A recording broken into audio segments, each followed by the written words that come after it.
고린도전서 5장 16절부터 18절입니다. 잘 아시는 말씀인데요. 같이 한 목소리 합독하겠습니다. 항상 기뻐하라, 쉬지 말고 기도하라, 범사에 감사하라. 이것이 그리스도 예수 안에서 너희를 향하신 하나님의 뜻이니라. 아멘. 제가 한번 기도하고 말씀 나누도록 하겠습니다. 좋으신 하나님 감사드립니다. 항상 기뻐하고 쉬지 말고 기도하고 범사에 감사하도록 하나님의 뜻 속에 우리를 축복하심을 감사드립니다. 날마다 이 축복 속에 하나님이 주신 풍성한 응답과 축복을 누리며 하나님께 감사와 영광을 돌리는 증인 되게 하여 주옵소서. 감사드리며 예수 그리스도의 이름으로 기도합니다. 아멘. 우리 좌우에 계신 분과 인사 한번 하겠습니다. 예수님은 그리스도이십니다. 자, 우리 한 번 더 인사드리겠습니다. 전심으로 여호와를 바라보면 됩니다. 오늘 제목을 가지고 인사하겠습니다. 참된 감사 회복은 모든 것 회복입니다. 네, 지난주 말씀대로 우리가 어떤 상황, 문제, 만남이 와도 그리스도 안에 있는 우리에게 괜찮은 것은 전심으로 여호와를 바라볼 수 있는 신분과 권세가 있기 때문입니다. 우리가 전심으로 여호와를 바라보기만 하면 하나님께서는 그 마음을 돌이키시고 우리에게 새로운 시작을 하게 하십니다. 그래서 하나님 우리에게 원하시는 것은 실력이나 능력이나 스펙이 아닙니다. 우리는 실력을 원하고 능력을 원하고 스펙을 원하는데 하나님은 우리의 마음을 원합니다. 왜냐 하나님은 다 가지신 분이기 때문에 우리의 실력이나 능력이나 스펙이 필요치 않습니다. 그래서 하나님 우리의 마음을 원하십니다. 사랑하는 사람의 가장 원하는 게 뭘까요? 마음입니다. 마음. 그 사람의 마음을 얻는 것. 그것처럼 기쁜 일이 없고 그것처럼 행복한 일이 없죠. 하나님은 우리의 마음을 원하십니다. 그래서 그 마음을 여호와께로 돌이키면 됩니다. 내가 가던 길을 멈추고 내가 계획하던 걸 멈추고 내가 고민하던 걸 멈추고 여호와께로 돌이키면 됩니다. 그것을 보고 성경에서는 회개라고 얘기를 합니다. 그래서 내가 가는 여정이 아닌 하나님이 내게 원하시는 여정, 주님이 내게 말씀으로 보여주신 그 길을 걸어가는 겁니다. 특별히 하나님은 돌이키게 하시고 하나님 앞에 섰을 때 우리가 알지 못했던, 우리가 가지고 있었던, 그러면서 우리의 길을 막고 있었던 우상이 있음을 보게 하십니다. 특별히 이스라엘 백성들이 오랫동안, 아주 오랫동안 괴롭힘을 당합니다. 블레셋이었죠. 그래서 340년 동안 정말 오래됐죠. 그러니까 이 이스라엘 백성의 마음에는 얼마나 블레셋이 밉고 힘들고 어렵고 인생 문제, 블레셋 문제 이렇게 생각을 하겠죠. 대부분의 사람들은 인생 문제, 돈 문제라고 얘기를 하는데 이스라엘 백성에게는 인생 문제, 블레셋 문제 이렇게 생각을 하고 있는 겁니다. 그때 한 사람이 나타납니다. 아니야. 블레셋이 문제가 아니야. 제가 볼 때 그때 당시 상황을 보면 사무엘이 목숨을 걸지 않으면 이 얘기 못하겠다 싶더라고요. 왜냐하면 99.9%가 다 인생 문제, 블레셋 문제야 라고 얘기를 하고 있는데 거기에 아니야. 블레셋 문제 아니야. 너희 안에 우상을 제거하면 돼. 이 말을 했거든요. 대단한 발상의 전환. 세상적으로 얘기하면 대단한 발상의 전환입니다. 블레셋 문제가 인생 문제요. 인생 문제의 끝판왕인 줄 알았는데 이것 때문에 내가 고생하고 이것 때문에 내가 힘들고 이것 때문에 내가 어려움 당하는데 아니래요. 아니라는 사람이 한 사람 나온 거예요. 그게 사무엘입니다. 그거 아니야. 그거 문제 아니야. 그 문제는 너희의 우상을 제거하면 하나님이 막아주셔. 하나님이 막아주셔. 이 얘기를 하는 거예요. 그리고 나서 이스라엘 백성이 회개를 합니다. 돌이킵니다. 가던 길을 멈추고 여호와께로 돌아오게 됩니다. 그리고 보니까 정말 우상을 섬기고 있었던 거예요. 우상이 문제라고 한 번도 생각해 본 적이 없는 거예요. 근데 보니까 우상이 정말 내 인생의 문제였던 거예요. 그토록 가나안 땅에 들어가기 전에 40년이나 주님을 바라보는 훈련을 했음에도 불구하고 가나안 땅에 들어가서 또 애굽 땅에 있었을 때처럼 우상을 섬긴 거였습니다.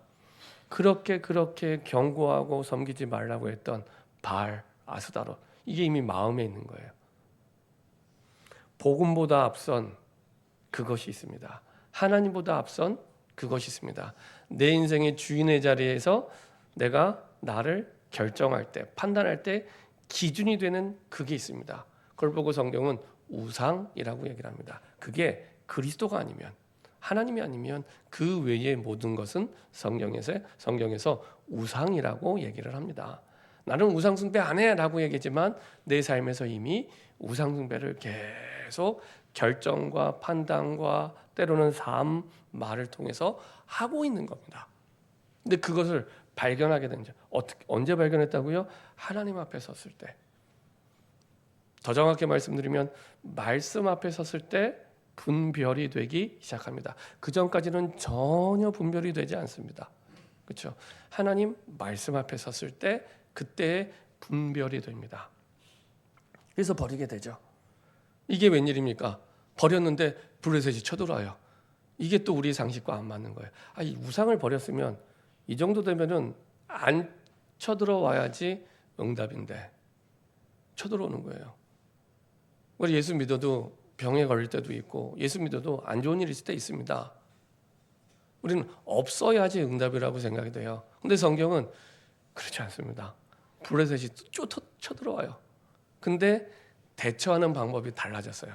우상을 버리고 나니까 옛날에는 블레셋이 거의 깡패 같은 민족이거든요.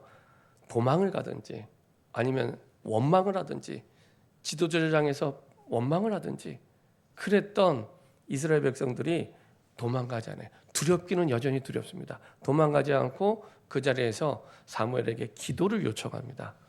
우리를 위해서 기도해 달라고 기도를 요청합니다. 달라졌죠. 이전 같으면 두려워서 도망갔을 텐데 원망했을 텐데 불평했을 텐데 도망가지 않고 그 자리에서 기도를 요청합니다. 그때 사무엘이 군대를 이끌고 가서 블레셋을 친 게 아니라 예배를 드립니다. 예배를 드립니다. 그렇죠?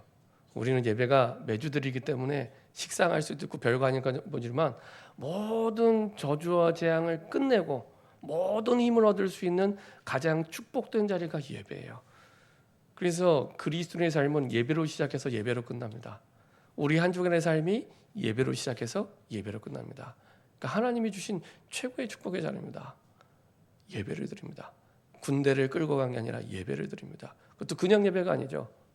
어린 양을 잡아 번제를 드립니다. 어린 양을 잡아 번제 드리죠. 다 태워드리는. 그래서 하나님이 그 타는 연기를 받으신다고. 그래서 그 연기를 흠향하시며 예배를 받으신다고 사실은 번제에 대해서 말씀하시는데요. 다 태워드리는. 이거는 나의 죄를 위해 죽으신 예수 그리스도의 속죄를 의미합니다. 나의 죄 때문에 피 흘려 죽으시고 십자가에서 모든 문제를 끝내시고 사흘 만에 부활하셔서 우리의 주와 그리스도가 되신 그 십자가의 보혈의 능력을 붙잡고 그리스도의 언약을 붙잡고 예배드리는 그 예배.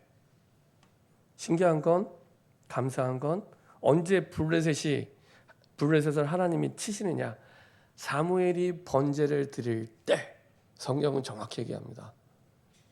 그러니까 하나님이 갑자기 블레셋을 쳤어. 이런 어떤 그 빌미도 제공하지 않아요.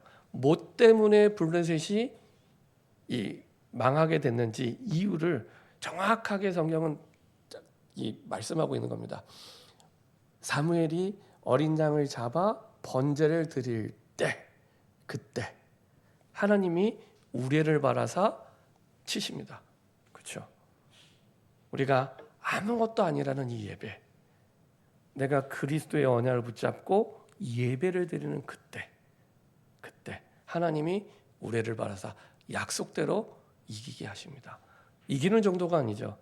이기는 것만으로도 엄청 감사가 될 텐데 이기는 정도가 아니라 이전에 잃어버렸던 깡패 같은 블레셋한테 잃어버렸던 땅까지 다 회복시키세요. 우리의 생각을 넘어서 하나님이 회복시키시고 응답을 주십니다. 땅을 다 회복시키시고요. 그 정도가 아니라 가나안 땅에 괴롭히는 또 하나의 아모리 족속, 가나안 땅에서 제일 싸움을 잘하는 아모리 족속과 화평을 이루게 됩니다. 그 말은 힘의 균형을 이루게 되는 거죠. 감히 넘볼 수 없는 이스라엘이 됩니다. 그렇죠? 근데 이게 사람의 힘이나 능력으로 된 것이 아니라, 그렇죠? 전심으로 여호와를 바라볼 때, 그때 하나님이 일하십니다. 그래서 이것을 영원토록 기념하기 위해서 그 땅에 늘 이스라엘 백성들이 그 어렵고 도망갔던 그 땅, 하지만 기도하고 예배드렸던 그 땅 미스바에 돌을 세웁니다. 그 돌을 에베네셀이라고, 에베네셀, 도움의 돌. 그래서 기억하라고. 항상 기념비는 후대를 위해 남기는 겁니다. 그냥 그런 문제 또 올 거니까. 우리의 힘으로 이길 수 없는 문제가 또 계속해서 올 거니까 그때 놀라지 말고 당황하지 말고 이기는 길은 이거야라고 계속해서 가르쳐주고 있는 거예요. 그래서 이렇게 이겼어. 하나님이 여기까지도 오셨어. 네 힘으로 이기는 거 아니야. 하나님이 이기게 하시는 거야. 이거를 말씀하고 기념하게 하십니다. 그렇죠? 그래서 더 이상 우리의 삶이 나를 위해 사는 삶이 아니라 갈라디아서 2장 20절대로 나는 죽고 예수로 사는 삶, 나는 죽고 복음을 위해 사는 삶으로 하나님이 인도하고 계시죠. 그래서 그 자리, 도망갔던 그 자리가 기도의 자리가 되고 회복의 자리가 되고 큰 응답과 부흥의 자리가 됩니다. 그래서 에베네셀의 은혜라는 것은 내 지난 과거에 대한 감사, 모든 과거, 잘 됐던 거, 안 됐던 거, 그 모든 게 감사로 바뀌어요. 감사로 바뀌어요. 신기하죠? 감사로 바뀌고요. 나의 오늘이 기쁨이 됩니다. 그리고 나의 미래가 기대가 돼요. 왜냐? 나의 과거와 오늘을 이렇게 인도하셨기 때문에 나의 미래, 내가 가진 것 없고 연약하다 할지라도 나의 미래가 기대가 돼요. 확신이 오기 시작합니다. 그래서 이 언약을 붙잡고 지난 한 주간 동안 특별 새벽 기도를 드렸습니다. 그래서 전심으로 여호와를 바라보라. 바라보는데 그 길이 하나밖에 없어요. 하나밖에 없어요. 온전한 번제. 그래서 그리스도 앞에, 복음 앞에 나를 세우라. 이게 첫날 특별 새벽 기도 제목이었습니다. 그리고 둘째 날은 그 복음 앞에 나의 가정을 세우라. 그리고 셋째 날은 그 복음 앞에 현장을 세워라. 내 업, 직장, 현장을 세워라. 그리고 그 복음 앞에 교회를 세워라. 그렇죠? 주의 피로 사신 교회. 그렇죠? 교회의 머리는 그리스도요. 주의 피값으로 주의 교회를 사셨고 나도 주의 피값으로 사셨기 때문에 나도 교회요. 그 모임도 교회요. 그래서 복음 앞에 교회를 세워라. 그리고 이 나라와 인족이 사는 길은 정치가가 잘한다 못한다 그거 아닙니다. 경제인이 잘한다 못한다 그게 우리나라가 돼서 지금까지 이루은 게 아닙니다. 복음 앞에 우리나라와 민족이 세워질 때 우리나라가 올바르게 세워지는 겁니다. 그리고 거기에 쓰임 받는 사람들과 이제 환경들이 따라오는 거죠. 복음 앞에 우리나라와 민족을 세울 때 이 나라 민족이 살아나게 되죠. 자, 우리 마지막 날 봤던 신명기 28장을 한번 보도록 하겠습니다. 신명기 28장 1절부터 7절까지 보도록 하겠습니다. 모세가 유언과도 같이 남긴 마지막 세 편의 설교, 마지막 설교 주제죠. 가나안 땅에서 태어난 후대를 축복하면서 선포했던 내용입니다. 하나님의 백성으로 도대체 하나님의 복을 말로만이 아니라 진짜 하나님의 복을 받으려면 어떻게 해야 되는지, 진짜 하나님의 복을 받으려면 어떻게 해야 되는지 성경은 너무 심플하게, 간단하게 그리고 분명하게 말씀하고 있습니다. 자, 하늘의 복을, 하나님이 주신 복을 어떻게 우리가 누릴 수 있는지 너무나 간단하게 분명하게 말씀하고 있습니다. 1절부터 7절까지 같이 합독하겠습니다. 내가 내 하나님 여호와의 말씀을 삼가 듣고 내가 오늘 내게 명령하는 그의 모든 명령을 지켜 행하면 내가 하나님 여호와께서 너를 세계 모든 민족 위에 뛰어나게 하실 것이라. 내가 내 하나님 여호와의 말씀을 청종하면 이 모든 복이 내게 임하며 내게 이르리니 성읍에서도 복을 받고 들에서도 복을 받을 것이며 내 몸의 자녀와 내 토지의 소산과 내 짐승의 새끼와 소와 양의 새끼가 복을 받을 것이며 내 광주리와 떡반죽 그릇이 복을 받을 것이며 내가 들어와도 복을 받고 나가도 복을 받을 것이니라. 여호와께서 너를 대적하기 위해 일어나 적군들을 내 앞에서 패하게 하시리라. 그들이 한 길로 너를 치러 들어왔으나 내 앞에서 7길로 도망하니라 하리라. 사무엘 7장에서 이거 보여주셨죠. 그렇죠? 여호와께서 너를 대적하기 위해 일어나 적군들을 내 앞에서 패하게 하시리라. 내 앞에서 보란 듯이. 그렇죠? 얼마나 우리를 힘들게 하는 사람이 많이 있습니까? 어렵게 하는 환경이 얼마나 많이 있습니까? 손을 대지 않아도 하나님이 그들이 한 길로 너를 치러 들어왔으나 내 앞에서 7길로 도망하리라. 그대로 됐잖아요. 그대로 됐잖아요. 그죠? 여기는 조건이 있었습니다. 하나님이 모든 세상을 다스리고 계시고, 그걸 신학적인 용어로 하나님의 절대 주권. 절대 주권이라는 단어는 성경에 안 나옵니다. 근데 하나님의 절대 주권이라고 얘기를 하죠. 그리고 인생의 모든 승리와 패배는 하나님 손에 달려 있다. 이 믿음을 마음에 담고 한 가지라는 겁니다. 한 가지. 그게 뭐냐? 28절. 여호와의 말씀을 삼가 듣고 내가 오늘 내게 명령하는 그의 모든 명령을 지켜 행하면, 한마디로 말씀을 청종하면, 듣고 따라가면 된대요. 그리스도 안에 있는 우리에게 말씀을 듣고 따라가면 된대요. 끝. 그게 하늘의 복을 누리는 하나님의 방법입니다. 다른 게 없습니다. 창세기부터 요한계시록까지 똑같이 말씀하시고 그 증거를 보여주세요.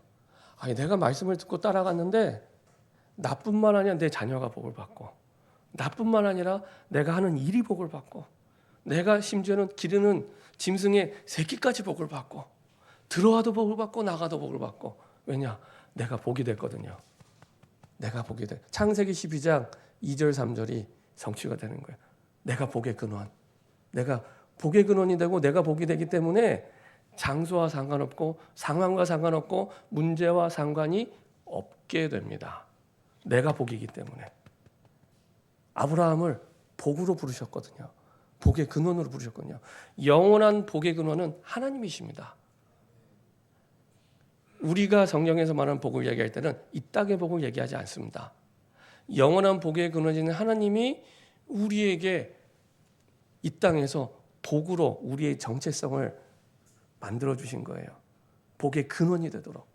그 말은 나 혼자 복을 누린 정도가 아니라 내가 가는 곳마다 복의 영향력을 미치게 되는 겁니다.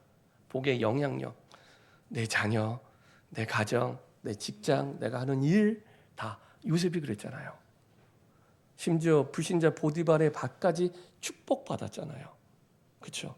성경 전체가 그 증거로 가득 차 있습니다. 그 증거로. 근데 방법이 너무 간단해요. 너무 간단해서 사람들이 안 해요. 말씀을 듣고 따라가면 된대요. 그걸 보고 청종하면. 이게 창세기부터 요한계시록까지 똑같이 나옵니다. 한결같이. 확인해 볼까요? 요한계시록 1장. 요한계시록 1장 3절입니다. 요한계시록 1장 3절입니다.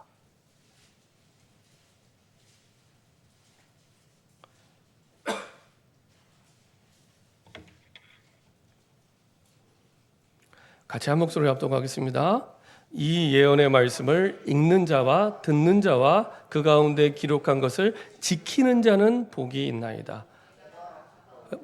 누가 복이 있다고요? 이 예언의 말씀, 여호와의 말씀을 읽는 자, 듣는 자, 기록한 것을 지키는 자.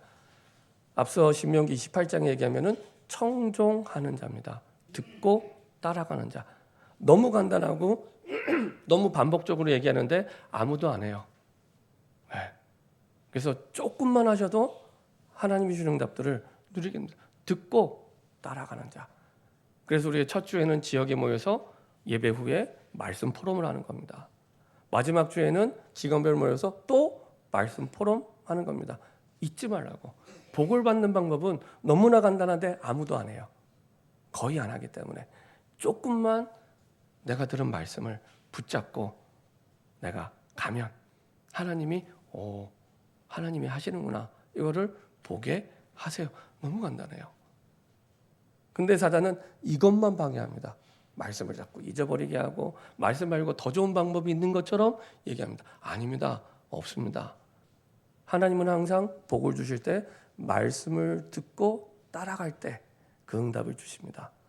말씀을 듣고 따라갈 때. 근데 이게 내 힘으로 잘 안 되거든요. 그래서 우리에게 은혜를 달라고 마음만 담으셔도 돼요. 목사님, 내가 말씀 듣고 따라가고 싶은데 잘 안 돼요. 자꾸 다른 생각이 들어오고 다른 마음이 들어오고. 그래서 은혜가 필요한 겁니다. 나에게 은혜를 달라고. 성경에 나와 있는 대로 내가 하늘의 복을 이미 받은 사람인데, 그런 신분이 있는데, 이제는 이 복을 내 모든 환경, 상황, 문제 속에서 누릴 수 있도록 나에게 은혜를 달라고. 근데요, 하나님은 은혜를 달라고 하는 모든 사람에게 반드시 은혜를 주십니다. 반드시 은혜를 주십니다. 그래서 말씀드렸잖아요, 지난주에. 하나님 우리에게 실력이나 능력을 원하지 않는다. 스펙을 원하지 않으세요. 마음을 원하세요. 마음을 드리면 하나님은 다 주세요. 마음을 드리면. 그렇죠? 우리가 사랑하는 사람의 마음을 얻으면 다 해주고 싶잖아요. 이건 뭐 하늘의 별을 따고 와라, 달을 따라, 이건 되게 어려울 텐데 말씀을 듣고 따라가면 된대요. 하늘의 별을 따고 오는 것보다 쉽잖아요. 하늘의 별을 따고 오는 게 더 쉬운가요? 하늘의 별을 따고 오는 것보다 쉬운. 그래서 은혜를 받기만 하면, 내 마음을 들여서 은혜를 받기만 하면 하나님은 말씀이 들리기 시작하고 그 말씀을 따라가게 하세요.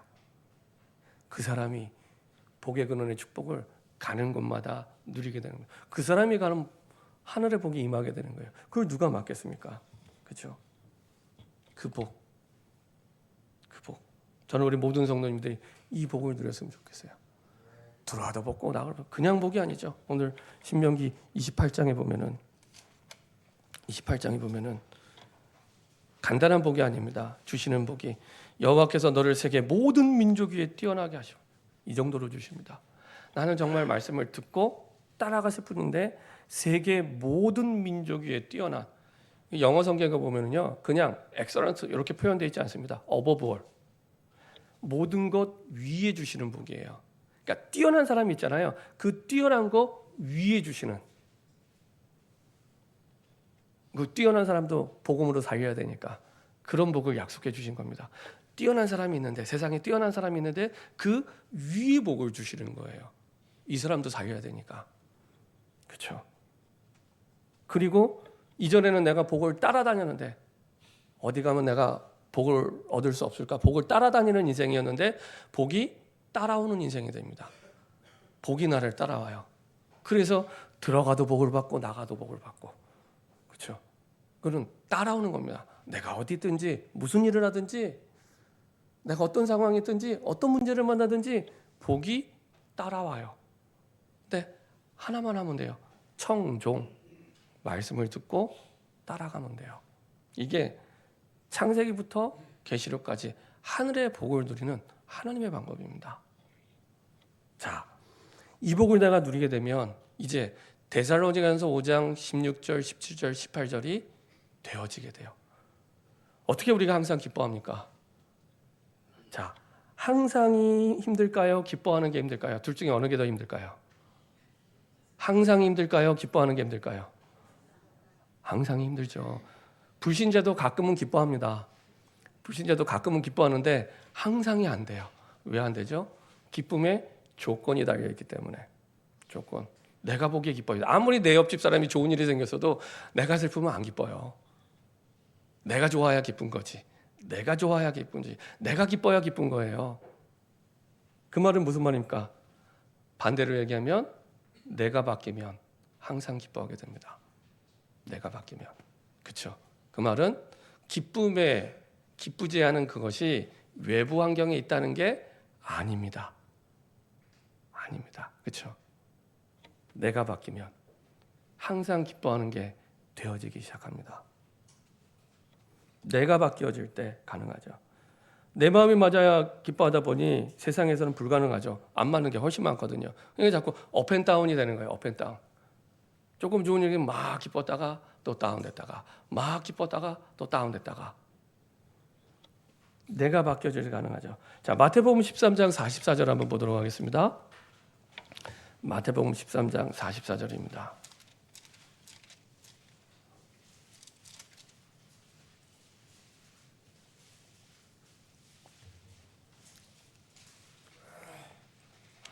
마태복음 13장 44절입니다. 같이 한 목소리 합독하겠습니다. 천국은 마치 밭에 감추인 보화와 같으니 사람이 이를 발견한 후 숨겨두고 기뻐하며 돌아가서 자기의 소유를 다 팔아 그 밭을 사느니라. 어떤 사람이 밭에 일하러 가다가 보화를 발견한 거예요. 복근을 딱 찍었더니 보화가 나온 겁니다. 그리고 다시 이렇게 덮고 가서 이제 그 보화를 발견했으니까 저 밭을 사야겠다. 그래서 그 밭을 사기 위해 내 전 재산을 다 판 거예요. 근데 사람들은 얘기하죠. 아니 저 밭 저거 값도 안 나가는 밭을 아니 저렇게 많은 재산을 다 팔아서 왜 저 밭을 할지 이해가 안 되는 겁니다. 아니 저 몇 푼 안 되는 밭인데 저걸 왜 전 재산을 팔아서 밭을 살까? 그 차이는 뭐냐? 밭에 감추인 보화를 못 본 거예요. 근데 이 농부는 밭을 본 게 아닙니다. 밭에 감추인 보화를 본 거예요. 보화를 봤기 때문에 얼마든지 내 전 재산을 드릴 수가 있는 거예요. 그리고 밭을 사는 거죠. 저 형님이 제가 신학대학 갈 때나 신학대학원을 갈 때나 변함없이 했던 얘기가 있습니다. 야, 비싼 등록금 내면서 그렇게 공부했는데 뭘 또 목사가 되겠다고 공부하러 가겠냐. 이제 나가서 돈 벌어야지.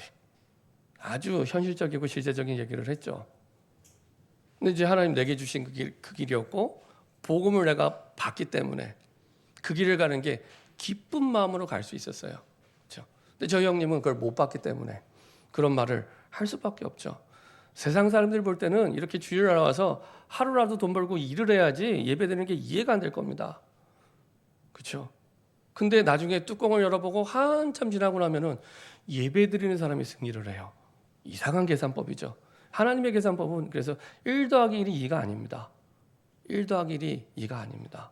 이상한 계산법이에요. 주일날 쉬고 이렇게 예배를 드리는데도 하나님이 이끌어 가시고 인도하세요.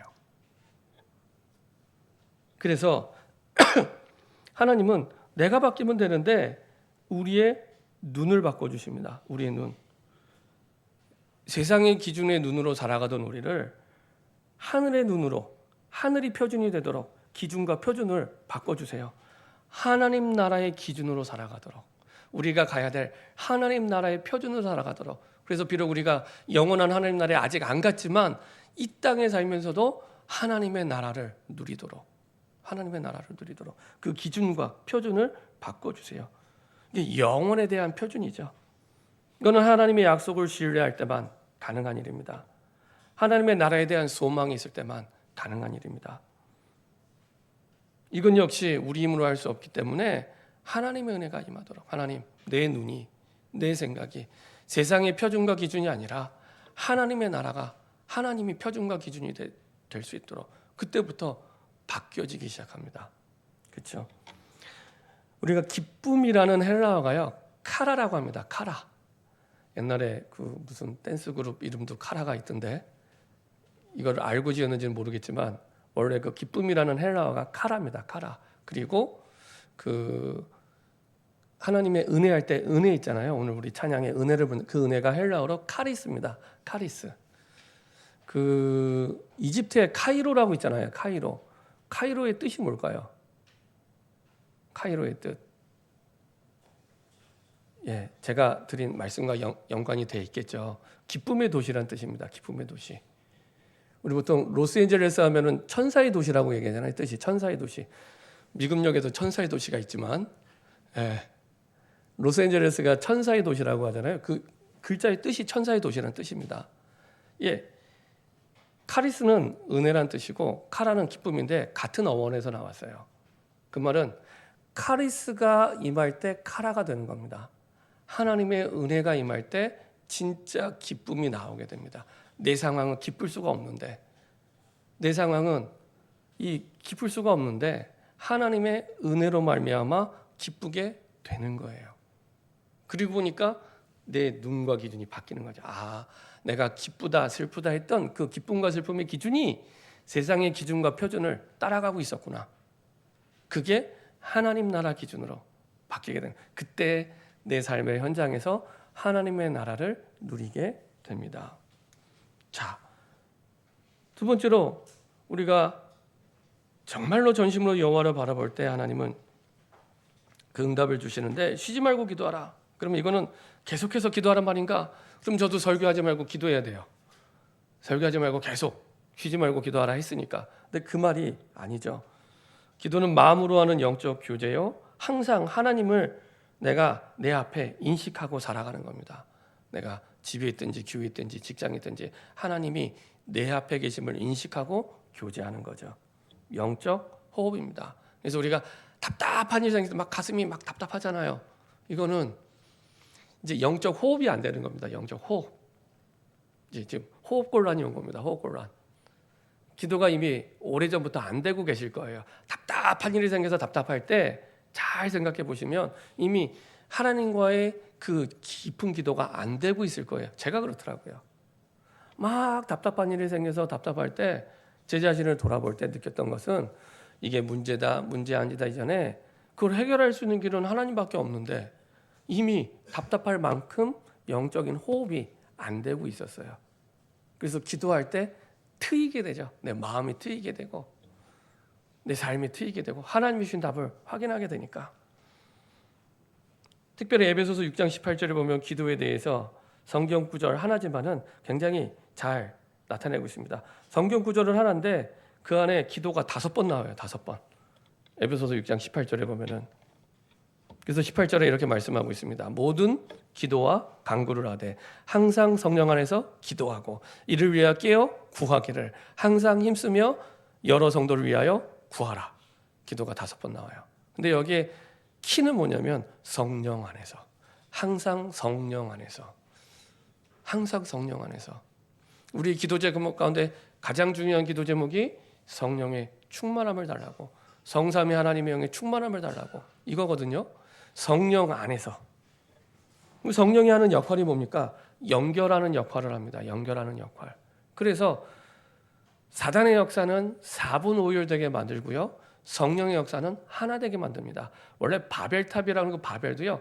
흩어지는 것, 흩어지는 것의 뜻입니다. 흩어지는. 반대로 성령의 역사가 되면 마가의 다락방처럼 하나 되게 만듭니다. 그래서 성령은 서로 통하게 하고 연결시키고 하나가 되게 만듭니다. 고린도 후서 13장 13절에 보면은 제가 축도할 때 축도의 근거가 되는 성경 구절이 나오게 됩니다. 그때 뭐라고 표현됐냐면 이렇게 표현되어 있습니다. 주 예수 그리스도의 은혜와 하나님의 사랑과 성령의 교통하심이 이렇게 성령의 교통하심이 너희 무리와 함께 있을지어다 이렇게 표현됐습니다. 성령이 하는 일은 소통하게 만들고 연결시켜주는 일들을 하는 겁니다. 그래서 기도는 모든 것을 하나님과 연결시키는 거예요. 기도는 모든 것을 하나님과 연결시키는 거예요. 지난번에 우리 기도에 대해서 아침에 눈 뜨면 기도하고 자기 전에 기도하고 낮 시간에 우리 떠오르는 모든 것들을 보이는 모든 것들을 기도와 연결하라고 말씀드렸잖아요. 성령이 하시는 일이 그 일입니다. 그리고 기도를 통해 그게 연결되기 시작하는 겁니다. 그래서 기도를 통해 모든 걸 연결하는 거예요. 내가 내 자녀 바꿀 수 없잖아요. 그래서 내 자녀를 하나님과 연결시키는 겁니다. 그게 기도예요. 내가 내 일을 바꿀 수 없잖아요. 그래서 그 일을 하나님과 연결시키는 거예요. 하나님, 이 일은 내가 할 수 없습니다. 하나님이 역사해 달라고 하나님과 연결시키는 겁니다. 그리고 내 상황을 하나님과 연결시키는 겁니다. 이게 기도입니다. 그때 누가 일하시냐?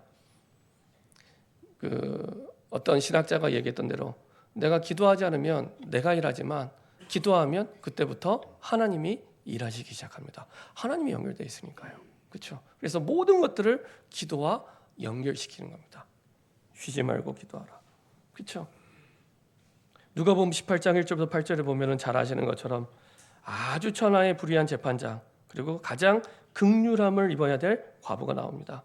근데 예수님이 비유를 드시는데 이 천하의 악한 재판관을 누구와 연결하냐? 이 불쌍한 과부와 연결을 합니다. 근데 과부가 끝까지 악한 재판관을 찾아가요. 나쁜 놈인 줄 알아요. 근데 찾아가요. 왜 찾아가냐? 이 악한 재판관이 내 문제를 해결할 답을 가지고 있다고 확신했기 때문에. 그래서 결국에 악한 재판관이 들어줘요. 과부의 한을 들어줘요. 근데 불쌍해서 들어주는 것도 아니에요. 귀찮아서 들어줘요. 중요한 건 예수님이 여기서 하시는 말씀은 7절에 하물며, 그게 중요한 거예요. 하물며 너희 천부께서, 너희 아버지께서 너희가 지금 이 당하는 어려움과 고통을 그냥 두시겠냐? 오래 참으시겠냐? 속히 풀어 주시리라. 이렇게 속히 풀어 주시리라. 그런데 인자가 올 때 믿음을 보겠느냐, 이렇게 말씀하십니다. 진짜 우리 하나님이면 해결하실 수 있어 라는 믿음을 가진 사람이 몇 사람이나 있겠냐, 이 얘기는. 그래서 기도를 안 한답니다. 예수님이 그 비유를 하신 목적은 그래서 기도를 안 하는 거예요. 아버지 하나님과 연결시키면 해결될 수 있고 끝날 수 있는데 안 믿으니까 안 하는 거예요. 내 자녀를 기도와 연결시키지 않고, 내 일을 기도와 연결시키지 않고, 내 삶을 기도와 연결시키지 않는 거예요. 그리고 또 현장에 가서는 또 고민해요. 당연히 고민하죠. 또 낙심해요. 당연히 낙심하죠. 해결할 수 있는 하나님과 연결이 안 돼 있기 때문에. 그렇죠?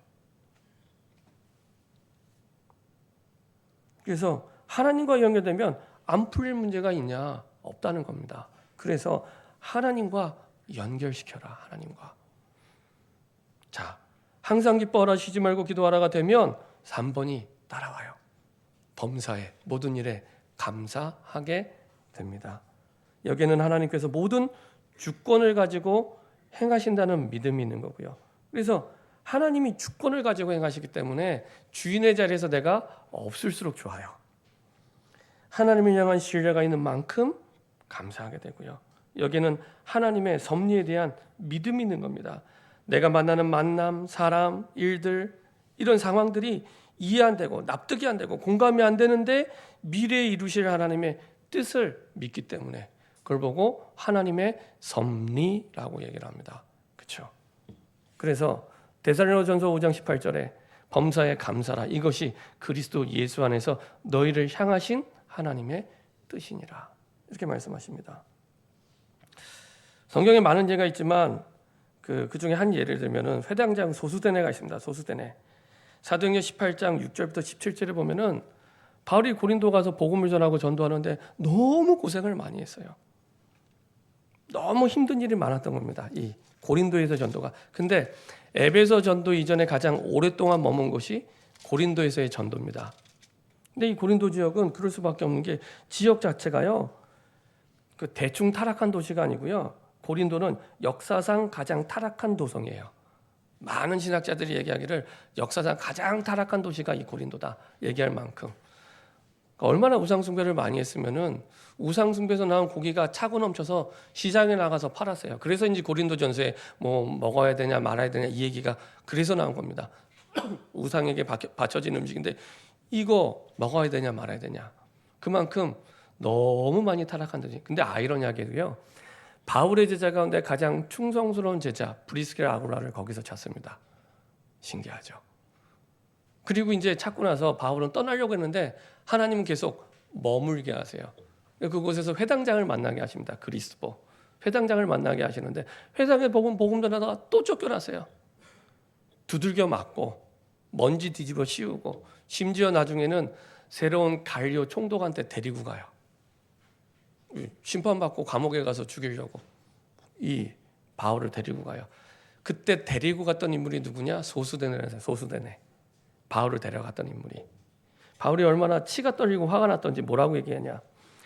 18장 6절에 보면은 사도행전 18장 6절에 보면 그들이 대적하여 비방하거늘 바울이 옷을 털면서 이르되 너희 피가 너희 머리로 돌아갈 것이요 나는 깨끗한 이후에는 이방인으로 가리라 하고, 아예 복음 전하고 싶은 마음이 없는 거예요. 너무 당해갖고. 우리도 전도하다 보면 그런 게 있어요. 너무 힘든 사람 만나면은 이거는 주님이 전하셔야겠다. 나는 못 전하겠다.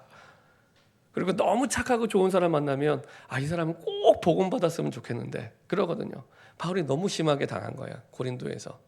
그래서 이제 가고 싶은 거예요. 근데 하나님이 막으세요. 그리고 1년 6개월 동안 있게 하십니다. 그때 법정까지 끌고 가서 괴롭혔던 사람이 소수대네. 근데 이제 갈리오가 굉장히 현명한 사람이었습니다. 현명한 사람. 이 사람이 이제 얘기합니다. 나와 상관없다. 그러니까 너희가 가서 알아서 해. 이렇게 판결을 내려버린 거예요. 그랬더니 이제 이 소수대뇌가 끌고 갔던 사람들이 소수대뇌를 두들겨 팼어요. 회당장인데 소수대뇌를 두들겨 팹니다. 근데요, 나중에 이 소수대뇌가 어떻게 됐냐? 고린도전서 1장 1절에 보면은 나옵니다. 이 사람이 어떻게 변해되는지.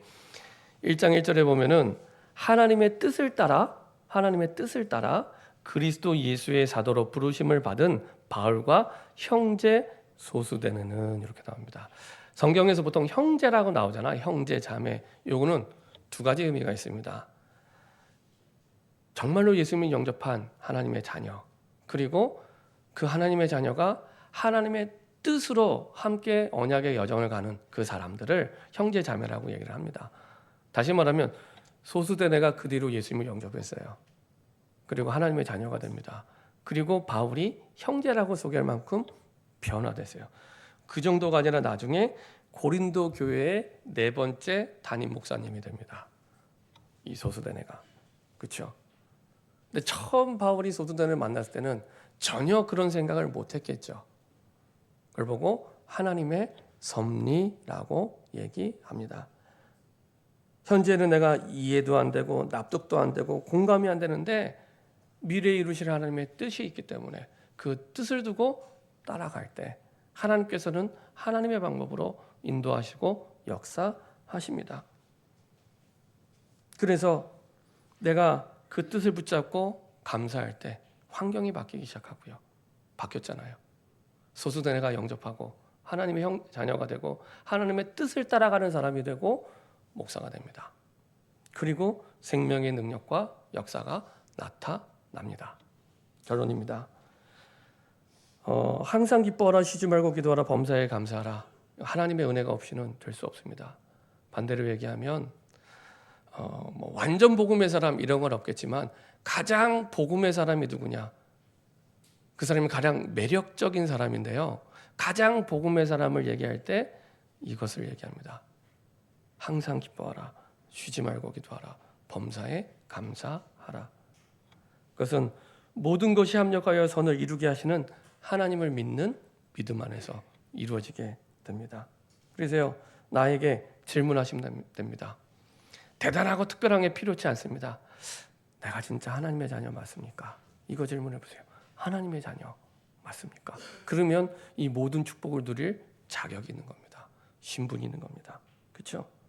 진짜 내 안에 예수가 계신 게 믿어지십니까?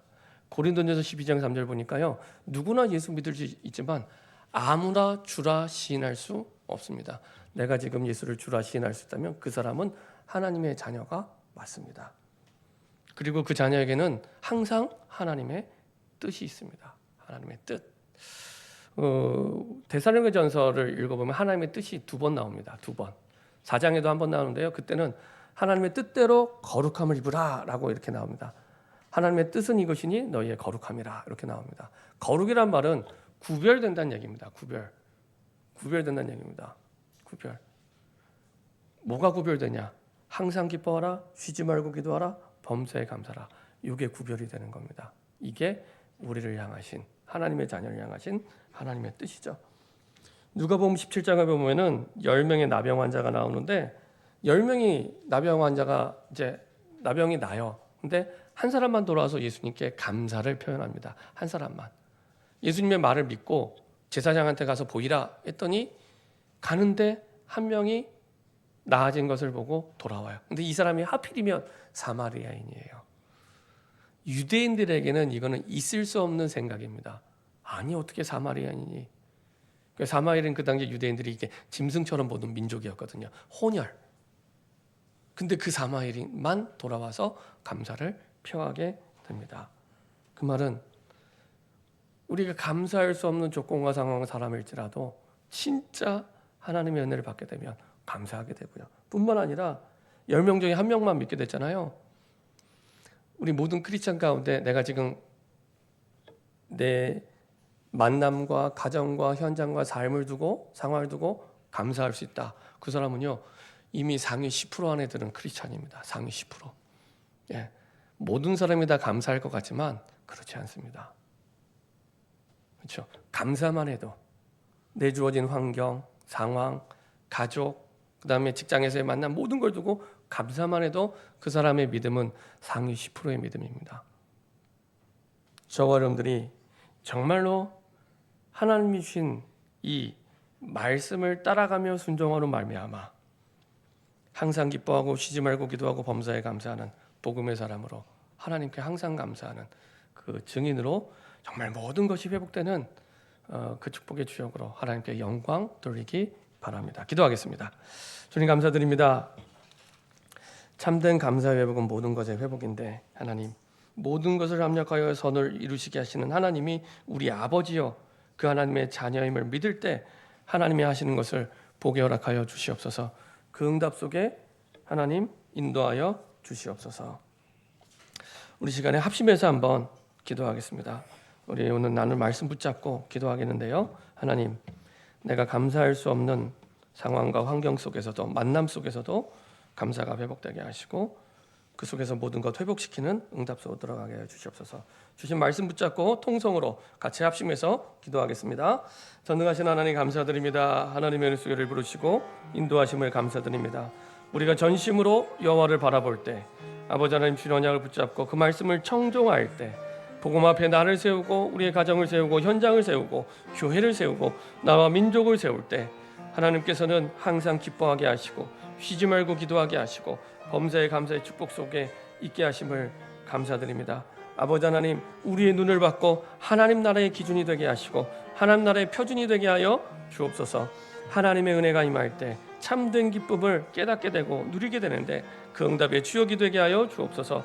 아버지 하나님 우리의 기도가 하나님 앞에서 살아가는 삶이 될 수 있도록 축복하여 주옵소서. 영적 호흡이 되게 하시고 하나님과 연결되게 하여 주시옵소서. 그래서 아버지 하나님 우리의 모든 상황, 모든 만남, 모든 현장을, 모든 일들을 하나님 아버지와 연결할 수 있도록 모든 것을 바꾸고 해결할 수 있는 하나님 아버지와 연결할 수 있는 기도의 사람으로 설 수 있도록 축복하여 주시옵소서. 아버지 하나님 모든 주권을 하나님이 주관하고 계시오니 범사에 감사한 증인으로 설 수 있도록 하나님의 섭리를 믿는 믿음 속으로 들어가게 하여 주옵소서. 우리의 감사의 고백을 통해 감사의 믿음을 통해 환경이 바뀌고 생명이 살아나는 능력의 축복의 주역으로 서게 허락하여 주시옵소서. 모든 것이 합력하여 선을 이루게 하시는 하나님의 그 주권과 능력 속으로 들어가게 허락하여 주옵소서.